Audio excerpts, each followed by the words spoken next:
अल्हम्दुलिल्लाह वकफ़ा वस्सलातु वस्सलामु अला इबादिहिल्लज़ीना इस्तफ़ा खुसूसन अला अफ़ज़लिहिम व ख़ातमिन नबिय्यीन मुहम्मदिनिल अमीन व अला आलिहि व सहबिहि अजमईन।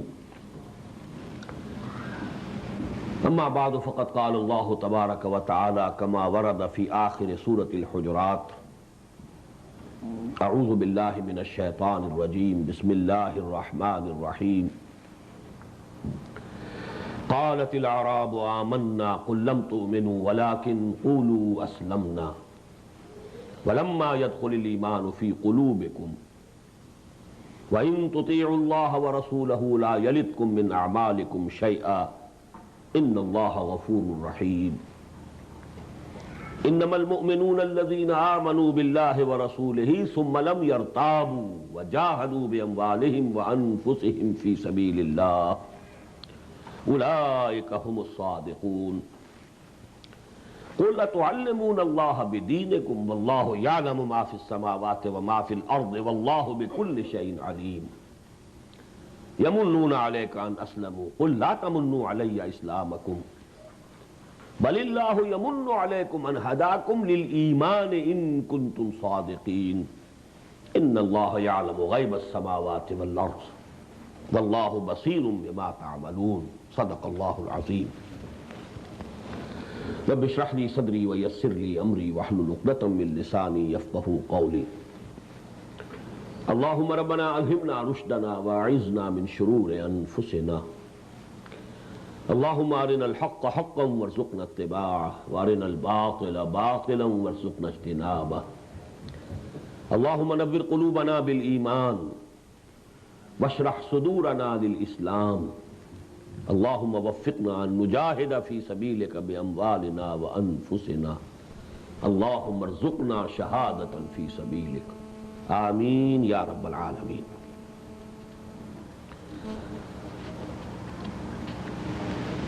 We have translated ayat number 14 and 15 of Surat Hujurat. Before discussing ayat number 15, let us translate the rest of the ayat also. قُلْ أَتُعَلِّمُونَ اللَّهَ بِدِينِكُمْ. Say to them, O Muhammad sallallahu alayhi wa sallam,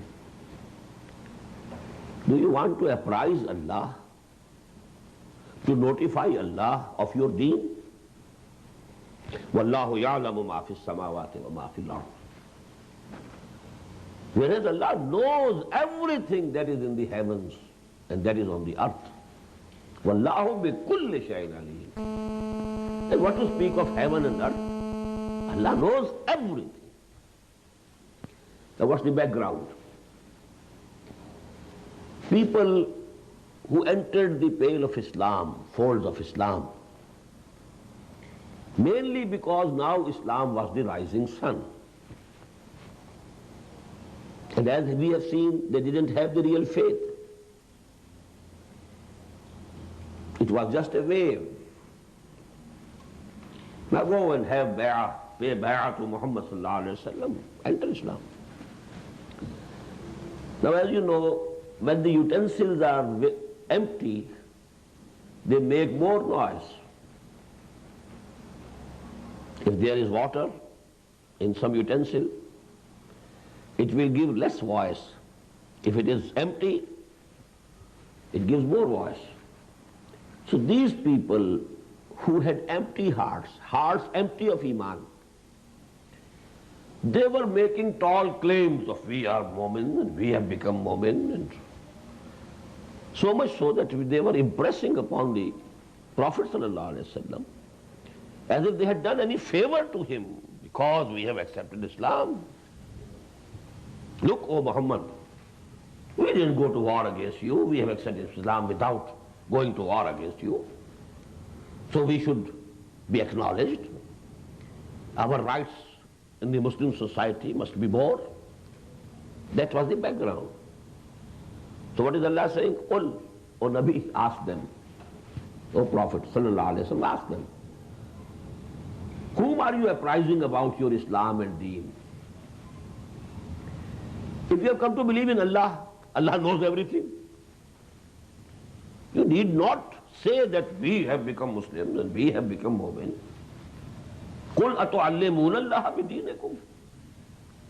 You want to apprise Allah of your deen and iman. You want to notify Him, lest it might not have come in His notice. وَاللَّهُ يَعْلَمُ مَا فِي السَّمَاوَاتِ وَمَا فِي الْأَرْضِ. This is the fundamental attribute of Allah, that He knows everything that is in the heavens and He knows everything that is in the earth. وَاللَّهُ بِكُلِّ شَيْءٍ عَلِيمٌ. And Allah knows everything. Secondly, you are saying as if you have done some favor to me by accepting Islam. يَمُنُّونَ عَلَيْكَ أَنْ أَسْلَمُوا. Oh Muhammad sallallahu alayhi wa sallam, these people are impressing upon you as if they have done any favor, any ihsan on you. And aslamu, that they have accepted Islam and they have surrendered and they have submitted. Qul. I know that by nature Muhammad sallallahu alaihi wasallam would never have said these words unless Allah ordained him, commanded him to say so. His nature was that he was Rauf and Rahim, Shafiq, merciful. Qul, it was the commandment. Qul la tamannu alayya islamakum. Tell them, say to them, don't think and don't count your Islam as a favor on me personally. La tamannu alayya islamakum. Balillahu yamunnu alaykum. On the contrary, it is Allah who has shown favor to you, that He has an hadakum lil iman. He has guided you towards iman. In kuntum sadiqeen, if you are true. If you are true in your Islam, you have your steps have now come on the road which can lead you to iman also. So this coming to accept Islam is a favor from Allah subhanahu wa ta'ala. You must accept it as a favor. Allah subhanahu wa ta'ala has done you a favor, that He has let you enter the pale of Islam, because now you can attain to real faith also. Balillahu yamunnu alaykum an hadakum lil iman in kuntum sadiqeen. Inna Allah ya'lamu ghayba as-samawati wal ard. Now this last ayah is the concluding ayah. Again the same attribute of Allah, ilm. I told you these two are very fundamental attributes, ilm and qudra. His omnipotence and omniscience. He knows everything and He has all authority and power. He can do everything. Inna Allah ya'lamu ghayba as-samawati wal ard. Verily Allah knows the hidden things, things which are hidden from your eyes. You can't see what is the condition of the heart of a person. Allah knows.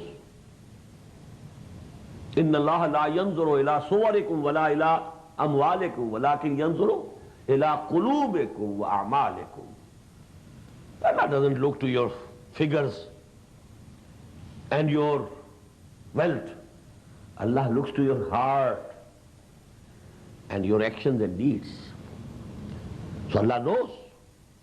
Inna Allah ya'lamu ghayba as-samawati wal ard wallahu basirun bima ta'malun.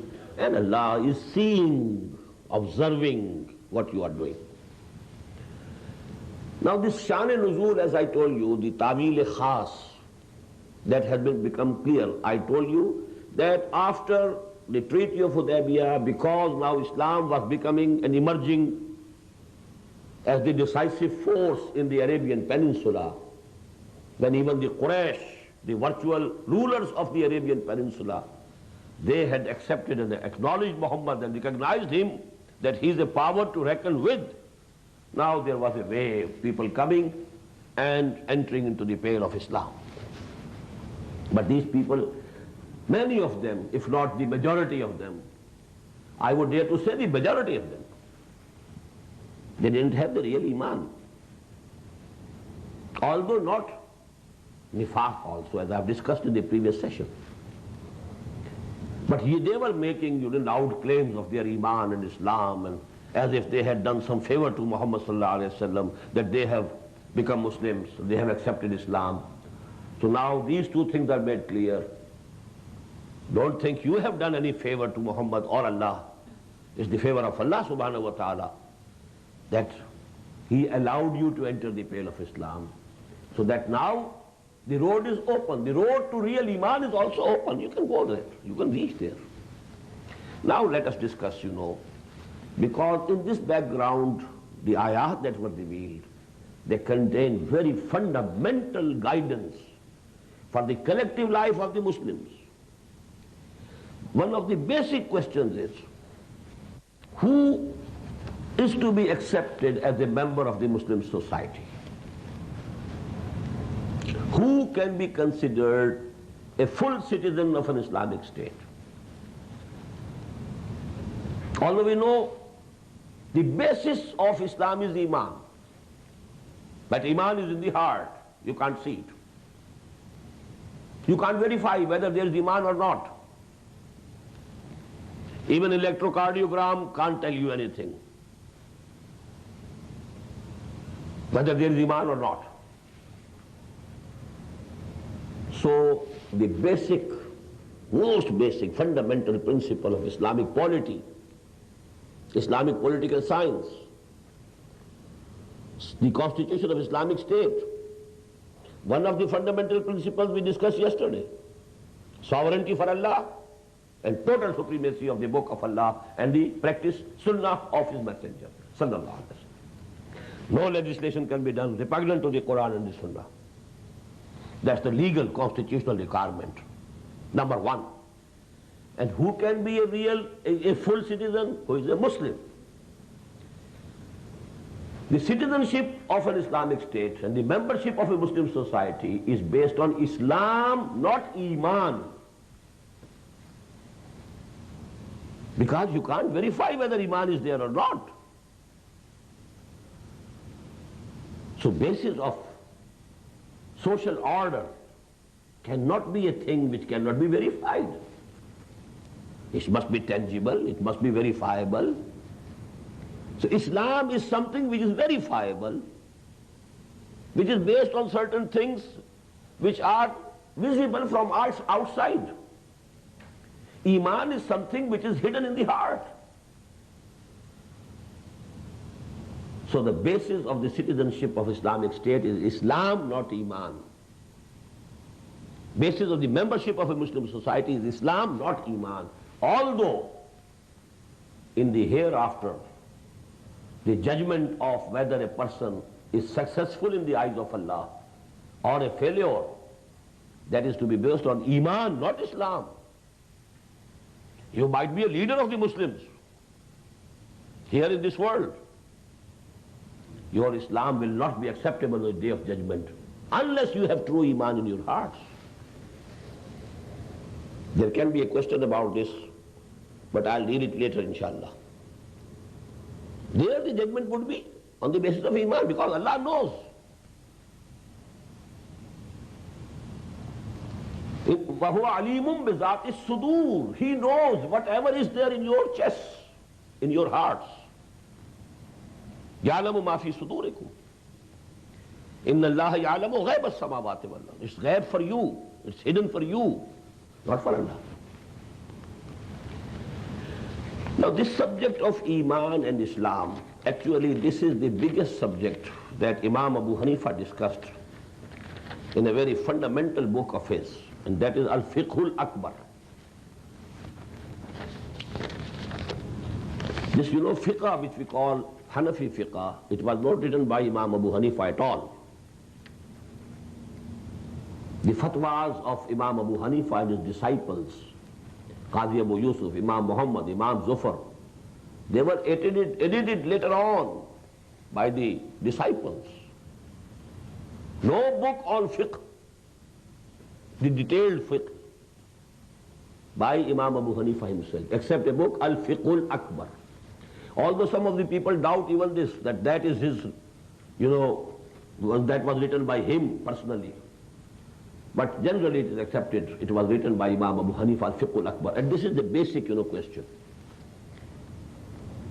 Whether a Muslim, if he commits a major sin, he remains a Muslim or he becomes a kafir. A very fundamental question.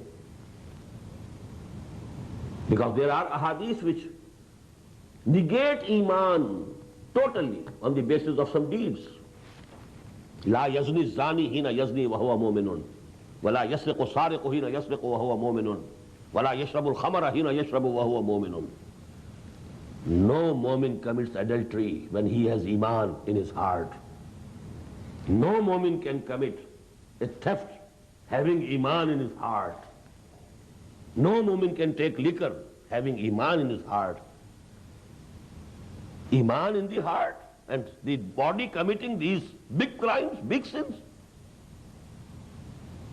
Of what use is this iman then? It's a useless thing. Throw it away. Then there's the hadith. This hadith is muttafaqun alayh from Bukhari and Muslim both. Another hadith. The Prophet once said thrice, Wallahi la yuminu, Wallahi la yuminu, Wallahi la yuminu. By God, he is not a mu'min. By God, I swear by Allah, he is not a mu'min. I swear by Allah, he is not a mu'min. The audience would have trembled at it, definitely.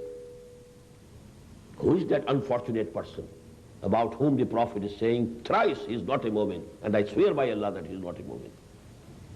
It was asked to him, Man ya Rasulullah, O Messenger of Allah, who? About whom are you saying?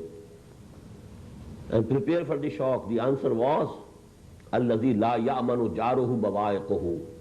A person whose neighbor is not at peace due to his misbehavior.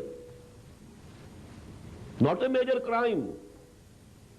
Neither adultery, nor theft, nor killing anybody, nor taking liquor.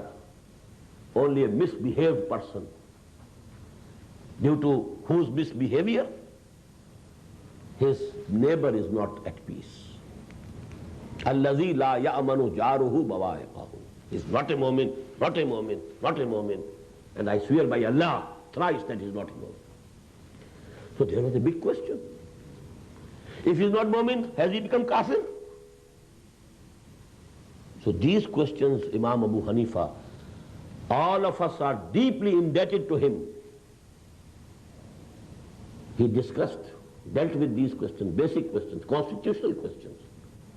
If he is no longer a Muslim, it means he is a murtad. His murtad must be killed. You can very well imagine what's the logical result. If some Muslim has ceased to be a Muslim, he has become a kafir. What does it mean? He has become a murtad. And the had, the punishment, for a murtad is kill him. And it was the biggest blunder of the Khawarij. They had this idea. Whosoever commits a major sin, he becomes a kafir. And when he is a kafir, he is murtad, he can be killed. His dam, his blood is mubah, his mal is mubah, his wives are mubah. You can take his wives as your concubines, as your captive girls. You can take away from him his property and his wealth. And you can take his life because he committed a major sin. So all these things have been discussed, and that is why in the last days of the life of the Prophet ﷺ, Allah sent Hazrat Jibreel in the form of a human being. And he asked three basic questions from the Prophet ﷺ. This is called Hadith of Jibreel. And the Muhaddiseen Kiram accept it. And they have regarded it as Sunnah, just as Surat al-Fatiha is the Quran. In the same way, this Hadith of Jibreel is the Sunnah. And the questions were, Akhbirni anil Islam. Oh, Messenger of Allah, tell me what is Islam? Who is a Muslim? Then the second question, Akhbirni anil Iman. Now tell me what is Iman? Who is a mu'min? The third question, Akhbirni anil Ihsan. What is Ihsan? What's the highest spiritual level in Islam? And the last question was, Akhbirni anil Sa'ah. Tell me something about the doomsday, when it will come. 4 questions asked, and questions were answered by Muhammad sallallahu alaihi wasallam. And then the Prophet told, when the person went away, Hazrat Jibreel went away, he said, Huwa Jibreel ataakum yu'allimukum deenakum. It was Jibreel, he came to you to teach you your deen. You must know what is Islam, you must know what is Iman, you must know what is the difference between the two. And in one narration of this hadith, the words are, Arada an ta'allamu islam tasalu. Allah Ta'ala had sent Jibreel because you are not asking these questions. You should have asked. You should have asked me the question, who is a Muslim, who is a Mu'min, to define, because you didn't do it. Arada an ta'allamu islam tasalu. When you didn't ask, Allah sent Jibreel to ask these questions. About Islam and Iman, number one thing which must be kept in mind is that mostly these two words are used as synonymous in the Quran, having the same meaning, because they denote to the two sides of the same picture. In a normal human individual, Iman within, Islam in the outward behavior. Every human individual has two sides of his personality. His thought, his ideology, and his action, his behavior, his attitude. No human being can be there without these two aspects of his personality. He has some thinking, he has some values, he has some philosophy of his own. Maybe he's not conscious of it, but he has it. So Iman within, Islam without. And if both things are present in a human being, the saying in English language, call the rose by any name, it will smell as sweet. You call him as a Mu'min, you call him a Muslim, no difference. It doesn't make any difference. Call the rose by any name, it will smell as sweet. When there is Iman within, Islam without, call him a Mu'min or a Muslim, it makes no difference. And you know, the ulama have coined two terminologies to denote the difference between Iman and Islam. And there are two other pairs of terms also which have the same relationship, Aam and Khas. All will agree Islam is Aam, Iman is Khas. Every Muslim is not necessarily a Mu'min, but every Mu'min is necessarily a Muslim. If you have true Iman in the heart, you must be a Muslim. But it is not necessary that every Muslim may be a Mu'min. قالت الأعراب آمنا قل لم تؤمنوا ولكن قولوا أسلمنا. The same relationship exists between Nabi and Rasul. Nabi is Aam, Rasul is Khas. Every Nabi is not necessarily a messenger also, a Rasul also. Every prophet is not necessarily a messenger also. But every messenger, every Rasul is necessarily a Nabi. The same relationship between jihad and qital. Qital is necessarily jihad, but every jihad is not qital. Jihad is Aam, qital is Khas. The Prophet and his companions were waging jihad in Makkah also, while there was no qital going on there. Qital started at Medina. So these three, pairs, Islam, Iman, Nabi, Rasul, jihad, qital. Islam is Aam, Iman is Khas. Nabi is Aam, Rasul is Khas. Jihad is Aam, qital is Khas. Number two, when the two individuals of these pairs, they come together, they are mentioned in one ayah or in one passage, the meanings will be different.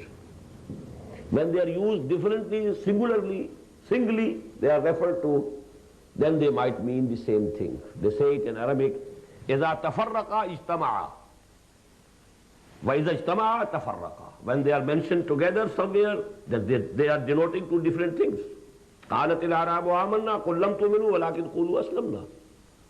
Both words are appearing in the same ayah. So there is definitely a difference between the two.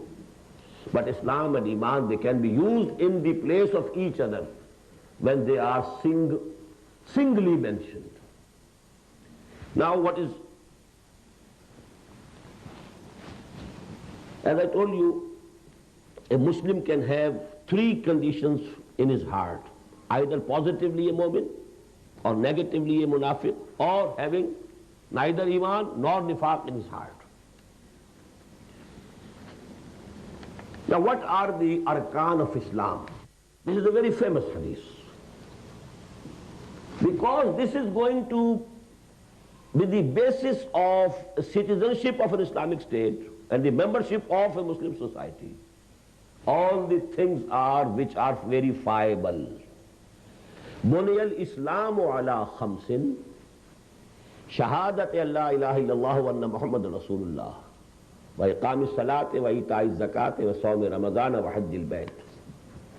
بني, it means in Arabic built. Bina, building. Islam is like a building. It has 5 foundations. Arkan means pillars. Buni al-Islamu ala khamsin. This is a very famous hadith, muttafaqun alayh, accepted by both Imam Bukhari and Imam Muslim as authentic Ahdees. And the Sahabi, the companion who narrated this hadith, reported this hadith, is Abdullah ibn Umar radiyallahu ta'ala anhuma. Buni al-Islamu ala khamsin shahadati an la ilaha illallah wa anna Muhammadan Rasulullah. Now this shahada is something outwardly act. Here Iman is not mentioned. Whether you have Iman or not, when you are testifying, when you are uttering the words Ashhadu an la ilaha illallah wa ashhadu anna Muhammadan Rasulullah, there's no question of verification, whether the Iman is there or not. And on this, Salah, Zakah, Sawm and Hajj, and Islam is supported. Just like a roof supported by 4 pillars, and underneath the pillars there is the plinth level, not the foundation. Please note this difference of the two words. Foundation is something hidden underground. You can't see it. But a part of the foundation, it is also a part of the foundation. It is over the ground level, and you call it the plinth of the building. That is why I've used that word satah, sath-e-zameen, ground level. Above the ground level is the plinth. So this kalma shahada, ashhadu an la ilaha illallah wa ashhadu anna Muhammadan Rasulullah, is like the plinth of the building. Then there are 4 pillars. Iqam as-salah, wa ita' az-zakah, wa sawm Ramadan, wa hajj al-bayt, man istata'a ilayhi sabila. And over it is supported the roof that is called Islam. And along with Islam there are 3 words. Ita'ah. What does Islam mean? To surrender, to submit. Ita'ah, to obey. What is the 3rd one? Taqwa. To refrain from breaking the laws of Allah. And ibadah, to behave as a bondsman to Allah. All these 4 words are very close to each other regarding their meanings. Islam, surrender. Ita'ah, obedience. Obedience has a negative aspect also. Refrain from disobeying, that is taqwa. Positively you are obeying. Negatively, side by side, you are not disobeying. This is taqwa. Refrain from disobeying. And the most profound term is ibadah. Be a bondsman to Allah. But this can be supported only through these 4 modes of worship, and they are all over the foundation of, over the plinth of kalma shahada, that is attestation, verbal attestation. These are the 5 pillars of Islam. Now you are adding things, upwards, downwards both. Downwards is Iman. This is the foundation, which is invisible. Just as the foundation is embedded in the soil, real Iman is embedded in the heart. And if it goes on, the depth, increases, till that level, as if you see Allah with your eyes, it becomes ihsan. That's the final level. أَن تَعْبُدَ اللَّهَ كَأَنَّكَ تَرَاهُ فَإِن لَمْ تَكُنْ تَرَاهُ فَإِنَّهُ يَرَاكَ. If that is the level of your faith and belief and conviction, it is ihsan. Now over Islam, now you have jihad fi sabilillah. And this jihad fi sabilillah has two levels. First of all, spending your time and money and resources for the propagation of the message of Allah, propagation of deen. And then exerting yourself and waging jihad and to devote yourself to establishing the deen of Allah on earth. That's the highest level of jihad. Now this whole picture is complete. Islam was limited to that only. بُنِيَ الْإِسْلَامُ عَلَىٰ خَمْسٍ شَهَادَةِ أَن لَا إِلَهَ إِلَّا اللَّهُ وَأَنَّ مُحَمَّدًا رَسُولُ اللَّهِ وَإِقَامِ الصَّلَاةِ وَإِيتَاءِ الزَّكَاةِ وَصَوْمِ رَمَضَانَ وَحَجِّ الْبَيْتِ مَنِ اسْتَطَاعَ إِلَيْهِ سَبِيلًا. Islam is complete. But if you want to have real iman, add two things. Just as you have a spectrum. Maybe there is a spectrum which has 5 lights, 5 colors which are evident, obvious, and 2 are invisible. You have infrared, ultraviolet. So 5 are these things. Shahadatu an la ilaha illallah wa anna Muhammadan Rasulullah. Wa iqami salati wa ita'i zakati wa sawmi ramadana wa hajjil bayt. Add to it the conviction in the heart and jihad in action. And now iman is complete. They are additional. Over and above the 5, Islam is included in iman. There can be no iman without Islam. Iman is khas. Islam is aam. Iman includes Islam. As you may say, the second story is definitely built on the first story. There can be no second story without the first one. That is inevitable. So you may say that the real iman has 2 pillars. Yaqeen, innamal mu'minuna allazina amanu billahi wa rasulihi summa lam yartabu. And jihad, wajahadu bi amwalihim wa anfusihim fi sabilillah. But in between the two you have to add shahadati an la ilaha illallah wa anna Muhammadan Rasulullah wa iqami salati wa ita'i zakati wa sawmi ramadana wa hajjil bayt. Let me quote a hadith from the Prophet ﷺ here. This is from Abu Hurairah radiyallahu ta'ala an, and reported by and included in their collections of Ahdees by Imam Bukhari, Imam Muslim, Imam Tirmidhi, Imam Abu Dawud, Imam Nasa'i rahimahumullah. Al-imanu biz'un wa sab'una shu'batan wa afzaluha qawlu la ilaha illallah wa adnaha imatatul adhan at-tariq. Iman is a very profound reality. It has so many branches. It encompasses the whole latitude, whole life of a human being. The most fundamental is La ilaha illallah. And even if you are walking on some road and you find something which can be painful, injurious to anybody, and you remove it, it is included in Iman. Whole action of total attitude of a human being, Iman covers it. And this is again a very controversial subject. Is Iman and Amal one and the same thing? Or Iman is separate, Amal is separate? Imam Abu Hanifa says there are 2 different categories. Imam Bukhari says, no, al-imanu qawlun wa amalun. Both are included in Iman. The difference is that Imam Abu Hanifa is the jurist. He is talking about the legal aspect of Iman. By dint of Iman you become a Muslim. And in the life of a Muslim, Iman will depend only on what he is saying, attestation. La ilaha illallah Muhammadur Rasulullah. He will be accepted as a Muslim. He might be a fasiq, he might be a fajir. He might be saying something else, doing something else. Ya ayyuhalladhina amanu lima taquluna ma la taf'alun. But when real Iman has entered the heart of a person, now the whole personality is covered. It is transformed.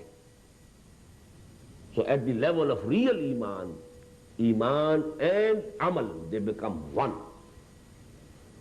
Inseparable from each other. Amal becomes an integral part of Iman, not a separate entity. Now this definition of Iman which we find here, real Iman has two essential constituents: conviction or yaqeen in the heart, and jihad in the amal, in the action. This very definition has been given in another surah of the Quran, and that is Surat Al-Anfal.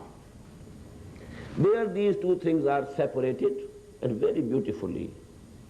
In the beginning of the surah we find this internal side, and what should be the result of that internal faith on the personal behavior of a person. And in the end of the surah we find the other thing, the other integral part of Iman. Let me quote ayat 2 to 4, 3 ayat from the beginning of Surah Al-Anfal.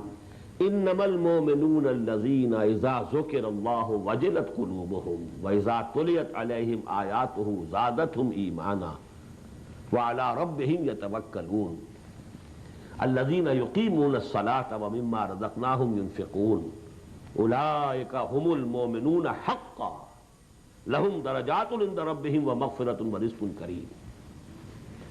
Verily the true mu'mins are those that when Allah is remembered, their hearts tremble. And when Allah's ayat are read to them, their Iman increases. And they have all their trust and faith in Allah only. And they establish the prayer. And they regularly give the obligatory charity. And they are the true mu'mins. أُولَٰئِكَ هُمُ الْمُؤْمِنُونَ حَقًّا لَهُمْ دَرَجَاتٌ عِنْدَ رَبِّهِمْ وَمَغْفِرَةٌ وَرِزْقٌ كَرِيمٌ. In the end we find وَالَّذِينَ آمَنُوا وَهَاجَرُوا وَجَاهَدُوا فِي سَبِيلِ اللَّهِ وَالَّذِينَ آوَوا وَنَصَرُوا أُولَٰئِكَ هُمُ الْمُؤْمِنُونَ حَقًّا. Whosoever came to believe, then they did hijrah for the cause of Allah. Then they went to jihad for the cause of Allah. And those of the Medina, of city of Medina, who helped them, who gave them refuge, all these are أُولَٰئِكَ هُمُ الْمُؤْمِنُونَ حَقًّا. These two elements separated. Just as in a compass you have two arms, if they come together, that is the ayah number 15 of Surah Hujurat. إِنَّمَا الْمُؤْمِنُونَ الَّذِينَ آمَنُوا بِاللَّهِ وَرَسُولِهِ ثُمَّ لَمْ يَرْتَابُوا وَجَاهَدُوا بِأَمْوَالِهِمْ وَأَنفُسِهِمْ فِي سَبِيلِ اللَّهِ أُولَٰئِكَ هُمُ الصَّادِقُونَ. In Surah Al-Anfal, these two things are separated. One in the beginning, the other is mentioned in the end. And now, where from can we get this real conviction? It's the practical problem, practical issue. When we have come to know that real Iman comprises of two conditions. Iman reaching the level of conviction, and jihad in action. We must try to understand what is jihad, and first of all, where we can get that real conviction. Is there any supermarket which deals with this conviction? Please note there are three ways of getting real Iman. Number one, through practice. If you have accepted Islam, now you have to say 5 prayers a day. Continue doing it. This action of yours will reflect on the inner side of your personality. and you will get Iman in due course of time. Just as Iman produces action, this action produces Iman. It's a two-way phenomenon. You are practicing, but I told you, in totality, not partially. Partial practice, partial obedience is no obedience. Partial practice is no practice. Udkhulu fi silmi kaffa. Enter Islam in totality, not partial. Now you are doing it. And this way has been shown to these Bedouin Arabs here. Don't think that you have done a favor upon Muhammad sallallahu alaihi wasallam, or you have done some ihsan on Allah that you have entered Islam and accepted Iman. You must acknowledge Allah's favor that He has done to you. That if you have accepted Islam, now you are on the road to Iman. If you go on obeying, go on practicing, go on offering prayers, go on offering zakah, go on keeping psalm, go on, doing refraining from whatever is haram, then actually in due course of time, Iman, real faith, real conviction will enter your heart. Balillahu yamunnu alaykum an hadakum lil iman. In kuntum sadiqeen. The only condition is if you have accepted Islam, not with any ulterior motive, not with nifaq, if that negative side is not there, although you have accepted Islam and up till this time Iman has not entered your hearts, but if you go on obeying, continue practicing Islam, real Iman will also come to your hearts. And this is the road that Allah subhanahu wa ta'ala has shown you. بَلِ اللَّهُ يَمُنُّ عَلَيْكُمْ أَنْ هَدَاكُمْ لِلْإِيمَانِ إِن كُنْتُمْ صَادِقِينَ. This is one way. And let me remind here, one of a very popular movement in the world of Islam is using this methodology, and that is Tablighi Jama'ah. Practice and practice and practice and practice. Go out for 40 days. Go out for 120 days. Leave this atmosphere, leave this environment. Live in an environment where you are saying pure prayers punctually, at the proper time, with the congregation. All the 40 days, when you are outside from your home, from your business, and you have devoted all your time, so you are practicing. This practice, continuous practice, will have an effect on your inner personality. You will get a reflection of Iman within your hearts. I agree with it. Although I'll tell where I differ, I'll tell also. The second way, and very easy way of getting Iman, easier than this one, to keep the company of those who have real and deep Iman. This we were called Sohbah. And Allah said in Surat At-Tawbah, Kunu ma'as sadiqeen. Be with them, remain with them, keep their company. In imperceptible way, Iman will travel from their hearts to your heart. It's the rule. Kharbuze ko dekh ke kharbuza rang pakadta hai. If you are sitting in front of a furnace, heat will reach you, whether you have done something or not. But you are sitting near a furnace, heat will reach you. It's a physical phenomenon. If you are sitting near ice blocks, this coldness will come to you. It's a physical phenomenon. That is why the quality of Iman that Sahaba had due to the company of Muhammad sallallahu alaihi wasallam, that quality of Iman cannot be attained by any person after the Sahaba. Rizwanullahi ta'ala alayhim ajma'in. He was the biggest steel furnace of Iman, Muhammad sallallahu alaihi wasallam. He was mujassam Iman, Iman personified.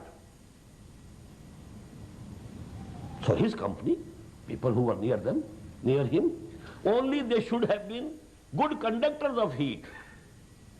Bad conductors of heat won't take that heat. even if they are in the presence of a furnace. Abu Jahl couldn't get it, he was a bad conductor. Abu Lahab couldn't get it, he was a bad conductor.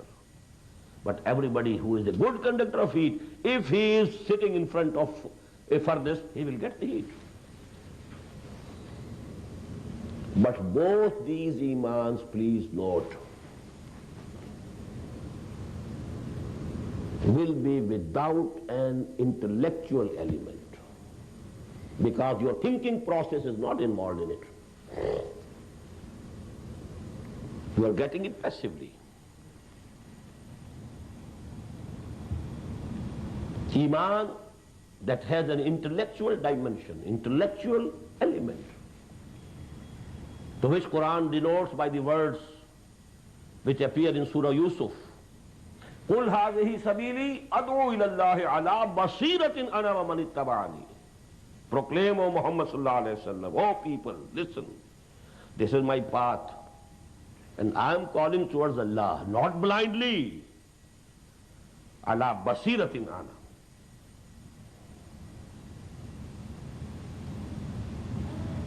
With the insight that I have. And not only me, وَمَنِ اتَّبَعَنِي, those who are following me. They are not following blindly, they are following me with insight and open eyes.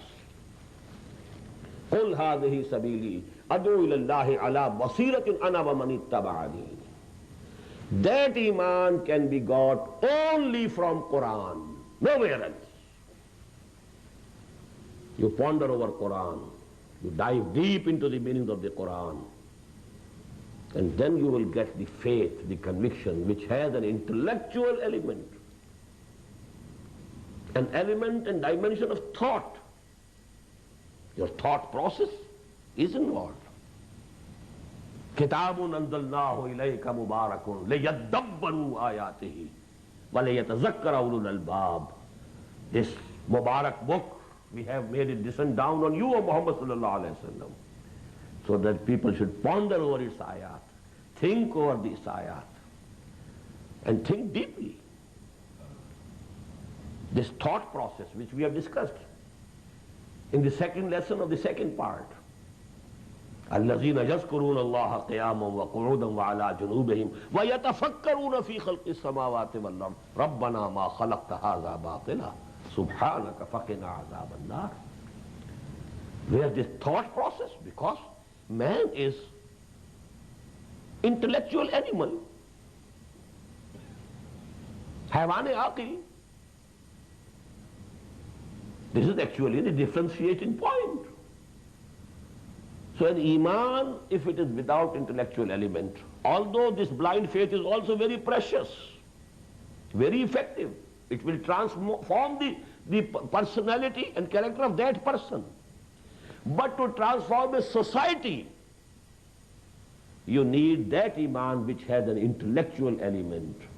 Blind faith will not be able to transform the society. Because human society behaves as human organism.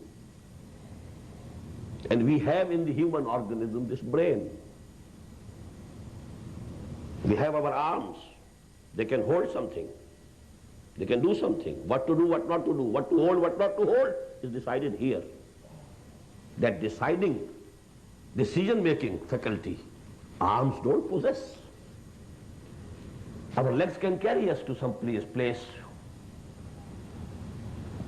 But where to go, where not to go, to fix the direction, to fix the destiny, that's not the function of the legs. It's done somewhere here. In the same way, the brain trust of this society, the intellectual elite of this society, unless they can be convinced of Iman, unless they are converted to Iman, this society as a whole will not accept it. Individuals will change, society will not change. And this is the point where I disagree with the methodology. That methodology is very effective for common people. But it doesn't take into account absolutely the intellect of the person. Unless that aspect can be catered to, we won't be able to establish Islam as a social order in any part of the world. So that iman can be had only from Quran. And I told you, those of you who were present in those sessions also, this iman came to Muhammad also through Quran.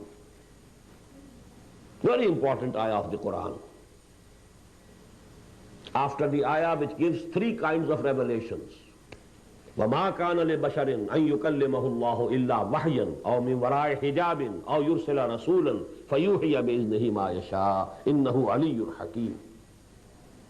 And then Allah says, وَكَذَلِكَ جَعَلْنَا وَكَذَلِكَ أَوْحَيْنَا إِلَيْكَ رُوحًا مِّنْ أَمْرِنَا مَا كُنْتَ تَدْرِي مَا الْكِتَابُ وَلَا الْإِيمَانُ وَلَكِنْ جَعَلْنَاهُ نُورًا نَهْدِي بِهِ مَن نَّشَاءُ مِنْ عِبَادِنَا وَإِنَّكَ لَتَهْدِي إِلَىٰ صِرَاطٍ مُسْتَقِيمٍ. Oh Muhammad, even you didn't know what is the book.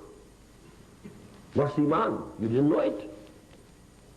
We made this Quran, this Wahi, this revelation, the light with which we guide whomsoever we like.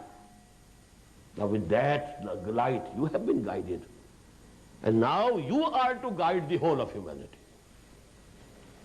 This Iman came to Muhammad sallallahu alayhi wa sallam through Quran. And that is why, Quran says, Allah says in Surat Al-Hadees, هُوَ الَّذِي يُنَزِّلُ عَلَىٰ عَبْدِهِ آيَاتٍ بَيِّنَاتٍ لِيُخْرِجَكُم مِّنَ الظُّلُمَاتِ إِلَى النُّورِ. It is He, that is Allah subhanahu wa ta'ala, who is sending down on His bondsman, that is Muhammad sallallahu alayhi wa sallam, His ayat bayyinat. He is revealing to him these ayat of Quran. Ayat bayyinat, لِيُخْرِجَكُمْ, so that He takes you out مِنَ الظُّلُمَاتِ إِلَى النُّورِ, from all the darknesses into the light of Iman. Darkness of kufr, darkness of nifaq, darkness of the love of this world, darkness of materialism, and darkness of everything. From all darknesses, مِنَ الظُّلُمَاتِ إِلَى النُّورِ. These ayat bayyinat only can take you out from all the shades of darkness into the nur of Iman. So we have to turn to Quran for that Iman, which has an intellectual element also. The dimension of intellectual, which can appeal to the intellectual elite also, which can transform the society as a whole, because it can convert the brain trust of the society. Now let me quote a hadith also in this respect. One of the most beautiful ahadith. It has been included by Imam Bayhaqi rahimahullah in his book Dalailun-Nubuwwah, and it is from Amr ibn Shu'aib an abihi an jaddihi.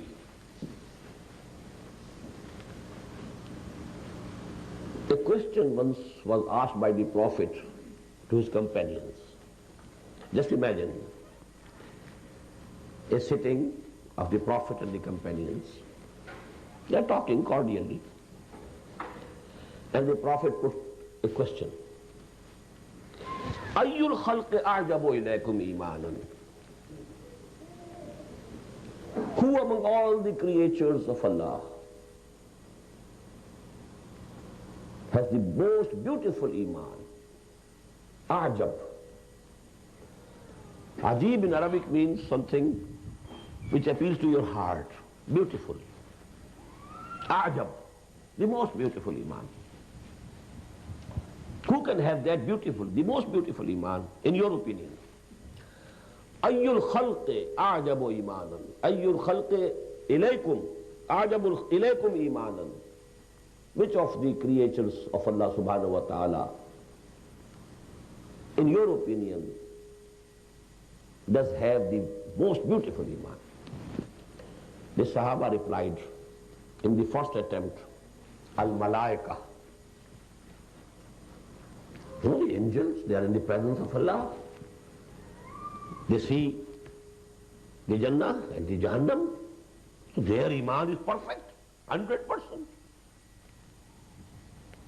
The Prophet replied, وَمَا لَهُمْ لَا يُؤْمِنُونَ وَهُمْ عِنْدَ رَبِّهِمْ. How can they not have iman when they are with their Rabb? So what's to their credit if they have iman? It's not at all creditable. The second attempt, the Sahaba said, فَالْأَنْبِيَا, then the prophets, they are human beings. The Prophet didn't accept this answer also.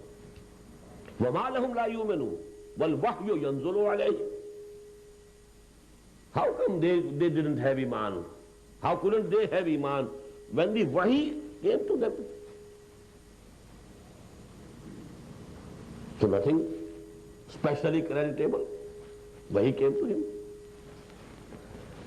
In the third attempt they said, فَنَحْنُ, then we have the best iman. He rejected again. وَمَا لَكُمْ أَلَّا تُؤْمِنُوا وَأَنَا بَيْنَ أَظْهَرِكُمْ. How can it be that you don't have iman when I am with you, I am among you? أَنَا بَيْنَ أَظْهَرِكُمْ. Now the Prophet said, إِنَّ عَاجَبَ الْخَلْقِ إِلَيَّ إِيمَانًا لَإِخْوَانُنَا الَّذِينَ يَأْتُونَ مِن بَعْدِي يَجِدُونَ صُحُفًا فِيهِ كِتَابُ اللَّهِ فَيُؤْمِنُونَ بِمَا فِيهَا. In my opinion, the most beautiful iman would be of our brothers, إِخْوَانُنَا. How beautiful a word used by the Prophet. الَّذِينَ يَأْتُونَ مِن بَعْدِي, who will come after me. إِنَّ عَجَبَ الْخَلْقِ إِلَيَّ إِيمَانًا لَإِخْوَانُنَا الَّذِينَ يَأْتُونَ مِن بَعْدِي يَجِدُونَ صُحُفًا فِيهِ كِتَابُ اللَّهِ. They will find leaves in which the book of Allah would be written. فَيُؤْمِنُونَ بِمَا فِيهَا. And then they will have iman on what has been written in it. For them the source of iman would be the book of Allah subhanahu wa ta'ala. That iman is open to me and you, which is the most beautiful iman according to the saying of the Prophet. But please mind, Ajab, most beautiful, is something, and supreme, that is something else. Iman of Sahaba was supreme, Afzal. Afzal was the iman of Sahaba, but Ajab, most beautiful. These two things, don't confuse them. Afzalul iman, that is of the Sahaba. The intensity of iman that Sahaba had, we can't have. But you know, the most beautiful iman, according to the saying of the Prophet ﷺ, that is open to us only if we turn towards Quran in the right earnest. I'm quoting in the end a couplet from Maulana Zafar Ali Khan. वो jeans नहीं ईमान जिसे ले आए दुकाने फलसफा से, ढूंढे से मिलेगी आकिल को ये कुरान के सिपारों में. An intellectual person would find iman only from Quran and from nowhere else. أقول قولي هذا واستغفر الله لي ولكم ولسائر المسلمين والمسلمات.